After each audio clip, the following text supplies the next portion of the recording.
Hello, ladies and gentlemen, and everything in between. Welcome back to What's on the Playlist today. Today I want to talk a little bit about Sgt. Pepper's Lonely Hearts Club Band by the Beatles, which you will see an image of in the corner right here.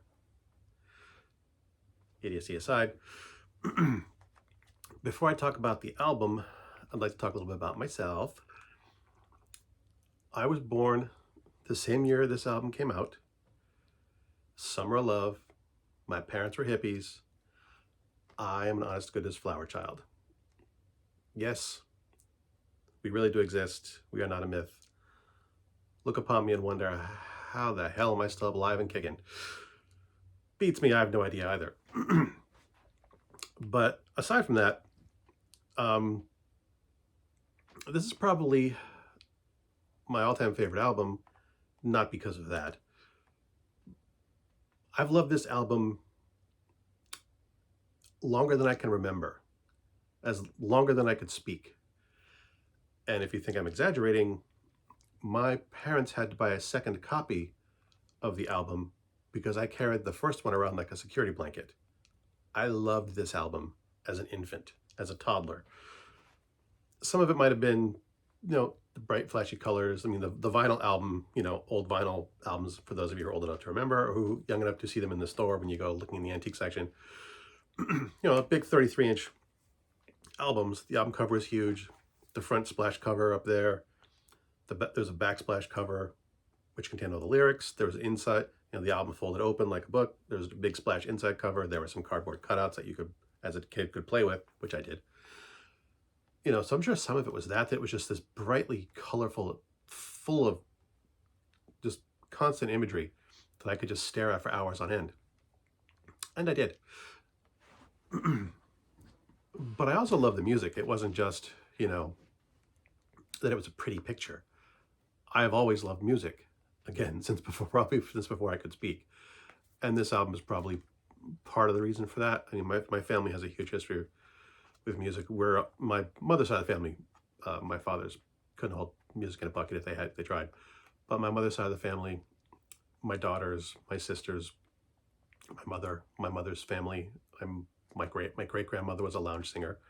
Music is part of my family's history. I've always been passionate about music. But again, it starts with this one. This album helped me learn how to read, because I had the lyrics memorized long before I could read. But I would sit with my these big 1970s headphones on, looking at the lyrics at the back, singing and learning the words because I could sing and I knew what the words were. This album helped me learn how to read.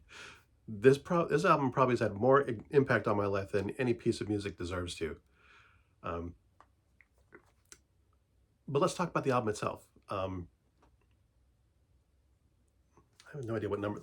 I don't know which album numerically this is, but I do know that, at the end of 1966, the Beatles were sick of touring. They were treated very poorly on their tours. People would scream so much during the concerts they couldn't even hear themselves perform. I think it was John Lennon who said you could just put 4 wax figures up on stage and play an album and no one would know the difference, because no one could see them, no one could hear them sing. It just didn't matter.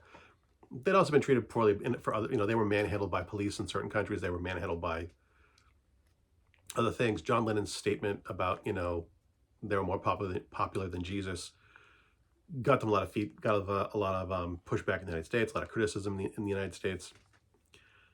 And there was also the fact that people still saw them as the same 20-year-olds, with mob haircuts as that they were when they first started. They'd grown. They were adults. They weren't boys anymore. They wanted to do, and they didn't want to do the same music anymore. They wanted to experiment and do something different. And, they had a lot of, they took a lot of inspiration from other artists.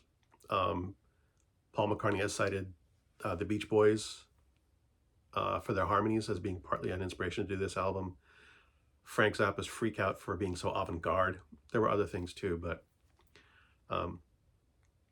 and it was Paul McCartney's idea to do Sgt. Pepper's, to create a fictional band and to perform as them, to kind of allow them to take a step back from being the Beatles. They could pretend to be someone else, and it would give them the freedom to do something that was different than what they'd been doing before. Just allow them to experiment and grow as performers and as artists. And this album did that. This album was a huge hit when it was released in 1967, both in the US and the UK. It was universally acclaimed. Not universally, there were some criticisms of it, that it wasn't lyrically all that intelligent, or not lyrically all that complicated. It was kind of, you know, musical navel gazing by the Beatles. There was some criticism, some criticisms of the music, but as far as that was music critics, and that was it was very few of them. A lot of them saw this album for what it was. I mean, yeah, there's some valid criticisms that it's kind of stuck in its time. It's not quite as relevant today as it was, but it's still good music.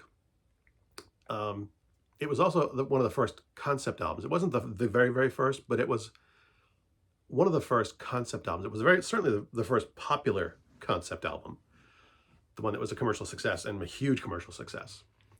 There was also the fact that the Beatles, a lot of the stuff that the Beatles did were things that were done for the first time.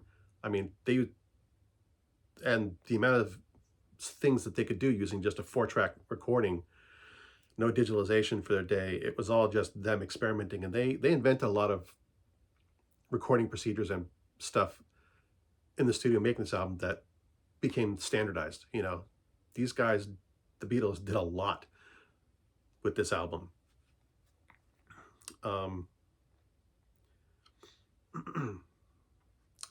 what's more, it allowed them to have fun and to experiment and to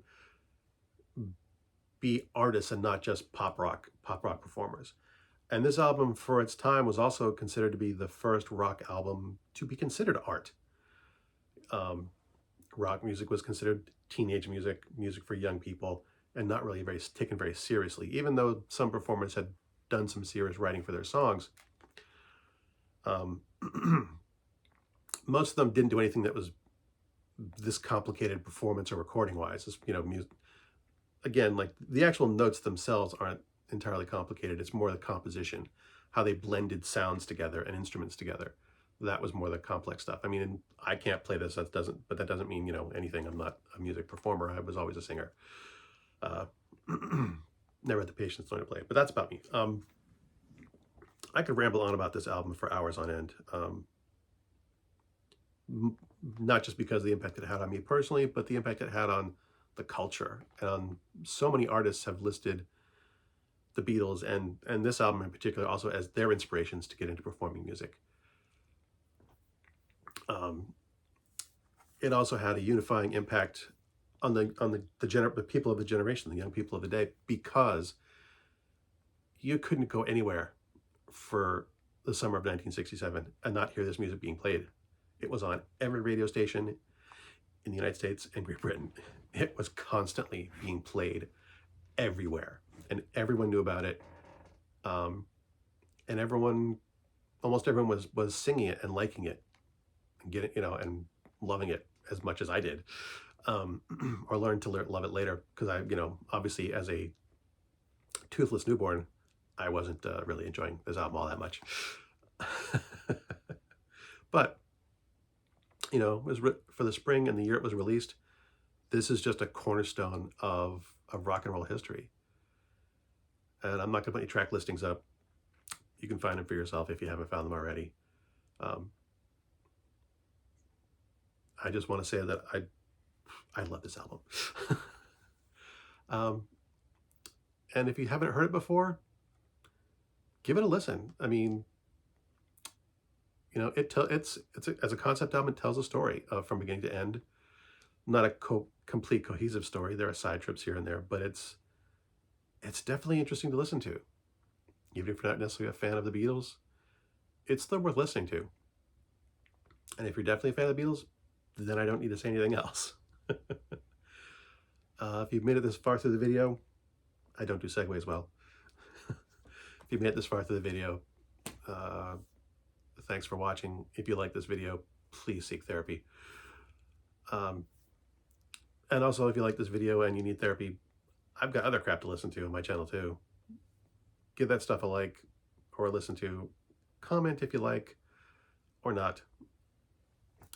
But again, thank you. And until next time, good hunting.